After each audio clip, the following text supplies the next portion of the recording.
नमस्कार, स्वागत है। आप देख रहे हैं मीडिया छत्तीसगढ़। वक्त हो चुका है आज छत्तीसगढ़ की दिन भर की खबरों को जानने का, तो आइए एक नजर डालते हैं खबरों पर फटाफट अंदाज में। इंदिरा कला संगीत विश्वविद्यालय के कुलपति पद से हटाए गए ममता चंद्राकर। खैरागढ़ इंदिरा कला संगीत विश्वविद्यालय के कुलपति मोक्षदा ममता चंद्राकर को आखिरकार उनके पद से हटा दिया गया। इसका आदेश राज्यपाल के सचिव ने जारी किया। आगामी आदेश तक दुर्ग संभागायुक्त को विश्वविद्यालय के कुलपति का दायित्व सौंपा गया है। बता दें कि एशिया की एकमात्र संगीत और कला की यूनिवर्सिटी कहे जाने वाली इंदिरा कला संगीत विश्वविद्यालय खैरागढ़ में कुलपति मोक्षदा ममता चंद्राकर अपनी नियुक्ति के बाद से ही विवादों पर बनी रही। पहले तो इनकी नियुक्ति को लेकर कई प्रश्न चिन्ह खड़े किए गए। इसके बाद यूनिवर्सिटी के ऑफ कैंपस को रायपुर में स्थापित करने का भी आरोप इन पर लगा है, जिसका स्थानीय स्तर पर जमकर विरोध हुआ। स्थानीय निवासियों ने मसाल रैली निकाली, काली पट्टी बांधकर प्रदर्शन किया, खैरागढ़ बंद भी रखा। खेल विभाग में रिक्त पदों पर जल्द होगी भर्ती। इस सत्र से शुरू होगा क्रीड़ा प्रोत्साहन योजना और युवा रत्न पुरस्कार। छत्तीसगढ़ के खेल विभाग में रिक्त पदों पर जल्द भर्ती होगी। साथ ही छत्तीसगढ़ के क्रीड़ा प्रोत्साहन योजना और मुख्यमंत्री युवा रत्न पुरस्कार का क्रियान्वयन भी इसी सत्र से होगा। राज्य के खेल मंत्री टंकराम वर्मा ने इस संबंध पर अधिकारियों को निर्देश दिए हैं। खेल मंत्री ने खेल एवं युवा कल्याण विभाग की समीक्षा की बैठक ली। बैठक में विभाग की गतिविधियों, उपलब्धियों और आगामी प्रस्तावित क्रियाकलापों का प्रस्तुतिकरण किया गया। अधिकारियों ने बताया कि उत्कृष्ट खिलाड़ी अलंकरण के शेष वर्षों के पुरस्कारों की घोषणा शीघ्र होगी। केंद्र शासन के खेलो इंडिया के तहत प्राप्त वर्तमान बजट के साथ साथ नवीन जिलों एवं नवीन पर खेलों के विकास के लिए प्रस्ताव भेजने की प्रक्रिया चल रही है। खेल मंत्री वर्मा ने कहा कि राज्य के मौजूदा खेल और अधोसंरचनाओं के रखरखाव और विस्तार पर का योजना बनाई जाए। शराब प्रेमियों के लिए बड़ी खबर। आज प्रदेश की सभी शराब दुकानें रहेगी बंद। छत्तीसगढ़ के शराब प्रेमियों के लिए बड़ी और काम की खबर है। आज यानी 22 जून कबीर जयंती पर राज्य सरकार ने शुष्क दिवस घोषित किया है, जिसके अनुसार प्रदेश की सभी देसी व विदेशी शराब और भांग की दुकानें बंद रहेगी। वहीं जारी आदेश में कहा गया है कि रेस्टोरेंट, बार, होटल, बार, क्लब आदि में शराब दुकानें बंद रहेगी। किसी भी होटल, रेस्टोरेंट और क्लब में शराब बेचने और परोसने की इजाजत नहीं दिए जाए। अगर शराब बेचते हुए कोई भी पकड़ा जाता है तो उनके खिलाफ कड़ी कार्रवाई की जाएगी। कम्युनिटी हेल्थ ऑफिसर अनिश्चितकालीन हड़ताल पर 15 माह से नहीं मिली पीएलपी की राशि। फंड की कमी बताकर रोकी गई राशि तो किया काम बंद। सरगुजा के आयुष्मान आरोग्य मंदिर उप स्वास्थ्य केंद्र में पदस्थ कम्युनिटी हेल्थ ऑफिसरों को पिछले 15 माह से कार्य आधारित वेतन का भुगतान नहीं हुआ है। फंड की कमी बताकर राशि रोके जाने से परेशान कम्युनिटी हेल्थ ऑफिसरों ने बीते दिन से यहाँ पर काम बंद कर अनिश्चितकालीन हड़ताल शुरू कर दी है। सरगुजा जिले के 129 कम्युनिटी हेल्थ ऑफिसरों के हड़ताल पर चले जाने से स्वास्थ्य विभाग का कार्य प्रभावित है। कम्युनिटी हेल्थ ऑफिसरों को शासन के द्वारा 16,500 रुपये प्रति माह एकमुश्त वेतन तथा 15,000 रुपये कार्य के आधार पर कार्य आधारित वेतन प्रदान किया जाता है। सरगुजा जिले की सहित प्रदेश के दूसरे जिलों में पदस्थ सामुदायिक स्वास्थ्य अधिकारियों को कार्य आधारित वेतन का भुगतान पिछले 15 माह से नहीं हुआ है। इसका मुख्य कारण राज्य से फंड प्राप्त नहीं होना बताया जा रहा है। मॉब लिंचिंग के विरोध में सड़क पर उतरा मुस्लिम समाज, आरोपियों की जल्द गिरफ्तारी की मांग। राजधानी रायपुर के आरंग क्षेत्र में पखवाड़े भर पहले गौ तस्करी के शक में किए गए हमले में 3 युवकों की मौत हो गई थी। मामले में अब तक आरोपियों के खिलाफ कार्रवाई नहीं होने से नाराज मुस्लिम समाज यहां पर सड़क पर उतर आया है। प्रदर्शन के दौरान पुलिस और समाज के लोगों के बीच धक्का मुक्की भी हुई। आखिरकार प्रदर्शनकारियों ने सांकेतिक गिरफ्तारी के बाद रायपुर एसडीएम को ज्ञापन सौंपकर कार्रवाई की मांग की है। 2 बहनों ने मनचले युवक की चप्पल से की पिटाई। सोशल मीडिया पर वीडियो हो रहा है वायरल। जसपुर जिले में 2 सगी बहनों ने एक मनचले युवक की चप्पल से पिटाई की। इसका वीडियो सोशल मीडिया पर जमकर वायरल हो रहा है। यह मामला सन्ना थाना क्षेत्र का बताया जा रहा है। वीडियो देखकर लोग युवक को सबक सिखाने वाली दोनों बहादुर बेटियों को शाबाशी दे रहे हैं। दरअसल सन्ना थाना क्षेत्र के एक गाँव में नशे की हालत में एक युवक हमेशा रास्ते से आते जाते लड़कियों से छेड़छाड़ करता है। वहीं आदतन से मजबूर युवक ने रास्ते में चल रही 2 सगी बहनों से छेड़छाड़ किया तो दोनों बहनों ने इसकी जानकारी अपने परिजनों को दी। इसके बाद दोनों यहां पर बहादुर बहनों ने मनचली युवक को घर से पकड़कर निकाला और चप्पल से जमकर पिटाई की। साथ ही लड़कियों को अब के बाद नहीं छेड़ने की नसीहत भी दी। बड़ी खुशखबरी, इंद्रावती टाइगर रिजर्व में बाघों की संख्या हुई 10। सरकार कर रही है हर महीने 5 करोड़ रुपए खर्च। बस्तर के धूर नक्सली इलाका माने जाने वाले इंद्रावती टाइगर रिजर्व पार्क में पिछले महीने बाघों की गणना पर आई टीम लौट गई है। टाइगर रिजर्व से मिली जानकारी के मुताबिक बाघों की गणना के लिए वाइल्ड लाइफ देहरादून के विशेषज्ञों की टीम पहुंची थी, जिन्होंने वन विभाग के लगभग 80 अधिकारी कर्मचारी टीम के साथ रिजर्व क्षेत्र के कोर जोन व बफर जोन में जाकर बाघों की जानकारी एकत्रित की। इस दौरान टीम द्वारा वन्य जीवों की गणना और सुरक्षा के लिए आवश्यक टिप्स भी दिए। जानकारी के मुताबिक इंद्रावती टाइगर रिजर्व में बाघ की गणना के लिए रिजर्व क्षेत्र के लगभग 25 गांव के 50 स्थानीय ग्रामीणों को भी तैयार किया गया था। पार्क प्रबंधक के अनुसार यह गणना फरवरी से शुरू होकर अप्रैल के अंतिम सप्ताह तक चली। वर्तमान में इस राष्ट्रीय उद्यान में 8 से 10 बाघ होने की पुष्टि हुई है। बस्तर में आज से शुरू होगा गोंचा पर्व। पहले दिन होगी चंदन यात्रा रस्म। 617 साल से चली आ रही है परंपरा। छत्तीसगढ़ के बस्तर में आज से प्रसिद्ध गोंचा पर्व की शुरुआत हो रही है। जगदलपुर के जगन्नाथ मंदिर में चंदन यात्रा विधान पूरा किया जाएगा। इसके बाद से 26 दिनों तक रथ परिक्रमा समेत अलग अलग विधान किए जाएंगे। दरअसल बस्तर में गोंचा पर्व का इतिहास करीब 617 साल पुराना है। इसका इतिहास उड़ीसा के जगन्नाथपुरी से जुड़ा हुआ है। इस पर्व को लेकर 360 घर अरण्यक के ब्राह्मण समाज ने तैयारी पूरी कर ली है।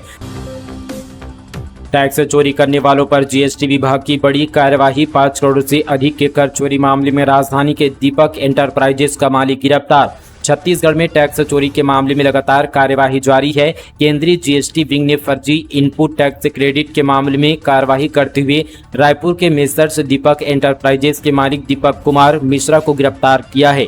बताया जा रहा है कि बड़ी संख्या में फर्जी फर्मों से 5 करोड़ 73 लाख रुपए का फर्जी इनपुट टैक्स से क्रेडिट लिया है। बता दी कि फर्जी इनपुट टैक्स से क्रेडिट पास कराने के लिए कई फर्जी फर्म बनाई गई है। इस मामले में 1 महीने पहले ही जीएसटी विभाग ने कार्यवाही करते हुए सर्वेश कुमार पांडे को गिरफ्तार किया था, जिसमें यहां पर बड़ी संख्या में फर्जी फर्मों से 70 करोड़ से अधिक का फर्जी इनपुट टैक्स क्रेडिट लिया था।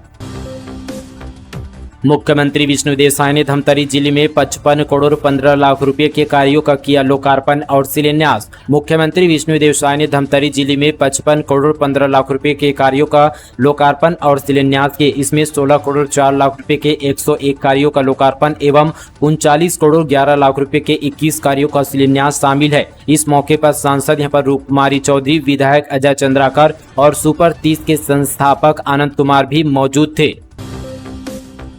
राजनांदगांव में गैंगरेप पीड़ित नाबालिग लड़की का अबॉर्शन आरोपी डॉक्टर दंपत्ति गिरफ्तार। राजनांदगांव जिले के गेंदाटोला थाना क्षेत्र के अंतर्गत सामूहिक दुष्कर्म पीड़िता नाबालिग युवती का गर्भपात कराने का मामला सामने आया है, जिसके बाद शहर के तुलसी नर्सिंग होम संचालक चिकित्सक दंपत्ति को पुलिस ने गिरफ्तार कर लिया है। उनके खिलाफ पॉक्सो एक्ट की विभिन्न धाराओं के तहत कार्यवाही करते हुए उन्हें जेल भेज दिया गया है। गेंदाटोला थाना क्षेत्र के अंतर्गत एक नाबालिग युवती के साथ 2 आरोपियों द्वारा सामूहिक दुष्कर्म किए जाने का मामला सामने आया था, जिसके बाद पुलिस ने कार्यवाही करते हुए आरोपियों को गिरफ्तार कर जेल भेज दिया था। तो वहीं यहां पर नाबालिग युवती का गर्भ ठहराने के बाद उसका गर्भपात कराने वाले राजनांदगांव शहर के तुलसी नर्सिंग होम संचालक डॉक्टर दंपत्ति को पुलिस ने गिरफ्तार किया है। रायपुर में नए राशन कार्ड के लिए रिश्वत फ्री में बांटने की जगह हो रही वसूली। वीडियो बनते ही दफ्तर छोड़कर भागा अधिकारी। गरीबी रेखा से नीचे जीवन यापन करने वाले लोगों से नए राशन कार्ड देने के नाम पर घूस ली जा रही है। रायपुर नगर निगम जोन 2 कार्यालय में एक अधिकारी घूस लेते दिखे। बीपीएल वालों को कार्ड का वितरण मुफ्त में करने को कहा गया, लेकिन वितरण के लिए वसूली हो रही है। सिर्फ एपीएल राशन कार्ड वालों से 10 रुपए लिए जाने का प्रावधान है, लेकिन सहायक राजस्व निरीक्षक माधव अवधिया लोगों से राशन कार्ड देने के नाम पर 50 रुपए से 100 रुपए घूस ले रहे हैं। लोगों का कहना है कि यह पूरा मामला मिलीभगत से हो रहा है। 1 लाख के इनामी समेत 9 नक्सली गिरफ्तार। हत्या, फायरिंग, आईईडी ब्लास्ट की घटना में थे शामिल। बीजापुर जिले में पुलिस जवानों को फिर एक बड़ी सफलता मिली है। जवानों ने 1 लाख के इनामी समेत 9 नक्सलियों को गिरफ्तार किया है। बताया जा रहा है कि इन नक्सलियों पर हत्या, फायरिंग, आईईडी ब्लास्ट, रोड काटने, पाम्पलेट लगाने जैसे गंभीर आरोप हैं। लोकपाल नियुक्त नहीं करने पर छत्तीसगढ़ के 5 विश्वविद्यालय डिफाल्टर घोषित। यूजीसी ने जारी किए इनके नाम। विश्वविद्यालय अनुदान आयोग ने लोकपाल नियुक्त नहीं करने पर विश्वविद्यालय को डिफाल्टर घोषित कर दिया है। इसमें छत्तीसगढ़ के 5 राज्य विश्वविद्यालय के नाम है। प्रत्येक विश्वविद्यालय को यूजीसी के नियमों के अनुसार छात्रों की शिकायतों का निवारण करने के लिए एक लोकपाल नियुक्त करना है। यूजीसी ने इससे पहले भी यहां पर डिफाल्टर विश्वविद्यालयों की सूची जारी कर चुका है। जून में अपडेट करके दोबारा सूची जारी किया है। साथ ही सूची में प्रदेश के AYUSH and health science university of Chhattisgarh, Chhattisgarh Kamdhenu विश्वविद्यालय, इंदिरा गांधी कृषि विश्वविद्यालय, महात्मा गांधी उद्यानिकी एंड वानिकी विश्वविद्यालय सांकरा दुर्ग, शहीद वीर नंद कुमार पटेल विश्वविद्यालय दुर्ग को डिफाल्टर घोषित किया है। इसके पहले जो सूची जारी की गई थी उसमें भी यहां पर इंदिरा गांधी कृषि विश्वविद्यालय का नाम था। मासूम से दुष्कर्म के आरोपी को आजीवन कारावास की सजा। अक्टूबर 2023 का है मामला। कबीरधाम जिला कोर्ट ने 3 साल की बच्ची के साथ दुष्कर्म के मामले में 25 वर्षीय आरोपी को आजीवन कारावास की सजा सुनाई है। यह मामला सिटी कोतवाली थाना क्षेत्र अंतर्गत अक्टूबर 2023 का है। अतिरिक्त लोक अभियोजक PN सीओ पाठक ने बताया कि पीड़िता अपने दादा के साथ दशहरे में आयोजित एक कार्यक्रम को देखने के लिए गई थी। पीड़िता को प्यास लगने पर उसके दादा ने घर के बाहर छोड़कर पानी के लिए गए थे। वापस में यहाँ पर बच्ची नहीं मिली। आसपास यहाँ पर खोजबीन करने पर एक कमरे से बच्ची की रोने की आवाज आई। कमरे का दरवाजा खटखटाने पर आरोपी दुर्गेश पटेल बाहर निकला। बच्ची के शरीर से खून बह रहा था। पीड़िता के दादा ने अन्य लोगों व पुलिस को जानकारी दी। आरोपी को पुलिस ने गिरफ्तार किया। वहीं मेडिकल जांच में बच्ची के साथ दुष्कर्म की पुष्टि हुई। कोर्ट में करीब यहाँ पर 6 माह चली सुनवाई के बाद आरोपी दुर्गेश पटेल को आजीवन कारावास की सजा सुनाई गई। छत्तीसगढ़ में नकली शराब बनाते 2 गार्ड रंगे हाथों अरेस्ट। पुलिस ने मिलावटी शराब के साथ ब्रांडेड बोतलें की जब्त। मिला रहे थे स्पिरिट और पानी। सूरजपुर जिले के शिवनंदनपुर के शासकीय शराब दुकान में 2 गार्ड ब्रांडेड शराब की बोतलों में मिलावटी शराब भरते पकड़े गए। गार्डों ने शराब दुकान के पीछे गार्ड रूम में शराब में स्पिरिट और पानी मिलाकर ब्रांडेड शराब की बोतलों में भर रहे थे। पुलिस ने मौके से शराब की खाली बोतलें, ढक्कन एवं सील करने का सामान बरामद किया है। पुलिस ने दोनों आरोपियों को गिरफ्तार कर लिया है। अंगूठा लगवाकर भी राशन नहीं दे रहे हैं दुकानदार। विधायक के साथ सैकड़ों ग्रामीण पहुंचे कलेक्टर दफ्तर। सरगुजा जिले में पीडीएस सिस्टम का बुरा हाल है। आलम यह है कि जिले के अलग अलग इलाकों में राशन वितरण में गड़बड़ी की शिकायतें लगातार मिल रही है। कुछ ऐसी ही गड़बड़ी की शिकायतें लेकर लुंड्रा ब्लॉक के ककनी, कछार, पटोरा के सैकड़ों ग्रामीण विधायक लुंड्रा प्रबोध मीज के साथ कलेक्ट्रेट पहुंचे और कलेक्टर से राशन दिलाने की मांग की। दरअसल लुंड्रा ब्लॉक के ग्रामीणों का आरोप है कि ककनी पंचायत समेत आसपास के पीडीएस दुकान संचालक उन्हें राशन नहीं दे रहे हैं। कहीं पर तो कई लोगों के अंगूठे का निशान लगवाकर भी राशन गायब कर दिया जा रहा है, जिससे नाराज ग्रामीणों ने इसकी शिकायत एसडीएम लुंड्रा से भी की थी, मगर कोई कार्रवाई नहीं होने पर ग्रामीणों का गुस्सा फूटा, जिसके बाद उन्होंने कलेक्ट्रेट कार्यालय पहुंचकर कलेक्टर से सीधे इस मामले की शिकायत की है। बिलासपुर आईजी बोले हर थाने में महिला विवेचक की पदस्थापना होगी। संजीव शुक्ला ने जीपीएम जिले का किया दौरा, कहा 1 जुलाई से लागू होगी नई न्याय संहिता।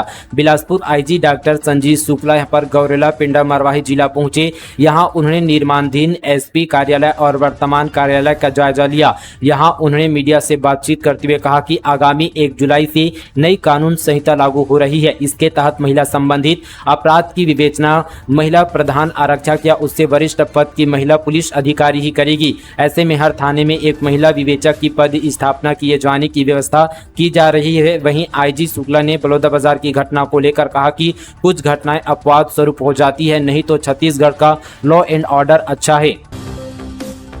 बेमेतरा में भाजपा नेताओं ने नगर पालिका कार्यालय का किया घेराव। कई मांगों को लेकर सौंपा ज्ञापन। बीते दिन बेमेतरा शहर में भाजपा नेताओं ने प्रदर्शन किया। यह प्रदर्शन नगर पालिका बेमेतरा के खिलाफ था। दरअसल नगर पालिका बेमेतरा में कई विकास कार्य रुके हुए हैं। इस कारण लोगों को परेशानियों का सामना करना पड़ रहा है। यही कारण है कि पूर्व बेमेतरा विधायक अवधेश चंदेल, भाजपा जिला अध्यक्ष ओम प्रकाश जोशी, पूर्व भाजपा जिला अध्यक्ष राजेंद्र शर्मा, पूर्व बेमेतरा नगर पालिका अध्यक्ष विजय सिन्हा के अनुयायी में पालिका कार्यालय का घेराव किया गया। बिलासपुर में बिजली कटौती, कांग्रेस ने घेरा बिजली दफ्तर। अधिकारियों को भेंट की लालटेन, कहा सरकार ने गरीबों पर डाला बोझ, संकट में किसान और जनता। बिलासपुर में आक्रोशित बिजली कटौती और बिजली दर में बढ़ोतरी के खिलाफ कांग्रेस ने बिलासपुर में जोरदार प्रदर्शन किया। तिफरा स्थित संभागीय कार्यालय के सामने कांग्रेस कार्यकर्ताओं ने लालटेन लेकर बिजली विभाग के खिलाफ मोर्चा खोला। प्रदर्शन के दौरान कांग्रेस ने अधिकारियों को लालटेन भेंटकर अपनी नाराजगी व्यक्त की। कांग्रेस नेताओं का आरोप है कि छत्तीसगढ़, जो कि एक सरप्लस बिजली उत्पादक करने वाला राज्य, वहां की जनता को बिजली की समस्या से जूझना पड़ रहा है। उन्होंने कहा कि सरकार की नीतियों के कारण किसानों और गरीबों पर बिजली की दर में बढ़ोतरी का बोझ डाला जा रहा है। भ्रष्टाचार की भेंट चढ़ी पीएम आवास योजना, 4 साल में जर्जर हो गए मकान, कच्चे मकान में रहने लगे आदिवासी। गरीबों को पक्के आवास उपलब्ध कराने के लिए शुरू की गई प्रधानमंत्री आवास योजना भ्रष्टाचार की भेंट चढ़ गई है। ठेकेदारी प्रथा में बने पक्के आवास बनने के 4 साल बाद ही पूरी तरह से जर्जर हो गए हैं। बैगा आदिवासियों ने इस मकानों को छोड़ दिया है और अपने कच्चे मकान में रहना शुरू कर दिया है। गौरेला पेंडा मरवाही जिले में आदिवासी विकास और बैगा विकास के नाम पर राष्ट्रपति के दत्तक पुत्र कहे जाने वाले विशेष जनजाति के लोगों के साथ सिर्फ गंदा मजाक ही देखने को मिला। न तो बैगा आदिवासियों को शुद्ध पानी मिल पा रहा है, न ही पहुंच मार्ग, और न तो शासकीय सुविधाओं के नाम पर उन्हें मिले पक्के मकान जिले में आदिवासी विकास के नाम पर हुए भ्रष्टाचार की पोल खोल रहे हैं। छत्तीसगढ़ ओडिशा बॉर्डर से नक्सलियों का बारूद हथियार बरामद, बीच जंगल में गुफा में छिपाकर रखे थे। जिला पुलिस और बीएसएफ के जवानों ने ढूंढा। छत्तीसगढ़ ओडिशा बॉर्डर पर नक्सलियों का डंप किया गया असला, बारूद और हथियार पुलिस फोर्स ने बरामद किया है। बताया जा रहा है कि माओवादी बड़ी घटना करने के लिए यहां चट्टानों के बीच गुफा में अपना सामान छुपाकर रखे हुए थे। सर्चिंग के दौरान पुलिस फोर्स ने नक्सलियों की डंप सामान को बरामद किया है। कुछ सामान को नष्ट किया गया, जबकि अन्य को जवान साथ लेकर आए हैं। रायपुर दक्षिण विधानसभा सीट रिक्त घोषित, बृजमोहन अग्रवाल के इस्तीफे के बाद खाली हुई सीट, भाजपा कांग्रेस से दावेदारों के नाम आए सामने। छत्तीसगढ़ के रायपुर दक्षिण विधानसभा सीट रिक्त घोषित कर दी गई है। अब इस सीट के लिए यहां पर 6 माह में चुनाव कराए जाएंगे। इस सीट से भाजपा के बृजमोहन अग्रवाल विधायक चुने गए थे। उन्हें 17 जून को विधानसभा की सदस्यता से इस्तीफा दे दिया था। रायपुर लोकसभा सीट से सांसद चुने जाने के बाद बृजमोहन अग्रवाल ने अपना इस्तीफा विधानसभा अध्यक्ष डॉक्टर रमन सिंह को सौंप दिया था। माना जा रहा है कि रायपुर दक्षिण सीट पर उपचुनाव झारखंड और महाराष्ट्र में इस वर्ष के अंत में होने वाले विधानसभा चुनाव के साथ हो सकते हैं।